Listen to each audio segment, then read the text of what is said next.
बघणार आहोत types of consumer. आपल्याला माहित आहे 3 टाइपचे कंझ्युमर आहेत. त्यामधला पहिला आहे तो हर्बिव्हरस, दुसरा आहे तो कार्निव्हरस, तिसरा आहे तो ओमनिव्हरस. हर्बिव्हरस म्हणजे असे ॲनिमल की टू ईट ओनली प्लांट, असे की जे फक्त प्लांटला ईट करतात. यामध्ये एक्झाम्पल येतो तुमचा गोट, बकरी, जे की ओनली ईट ऑन प्लांट, ती फक्त प्लांटला खाते, म्हणजे बकरी हे एक्झाम्पल आहे हर्बिव्हरस. सेकंड येतो कार्निव्हरस, टू ईट ओनली फ्लेश, म्हणजे फक्त ते मांस आहार करतात. त्यामध्ये एक्झाम्पल येते टायगर, जो की ओनली तुमचा फ्लेश ईट करतो. तर तिसरा प्रकारचा ॲनिमल येतो ओमनिव्हरस.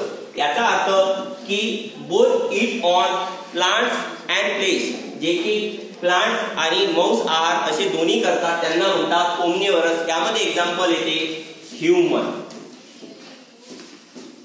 अँड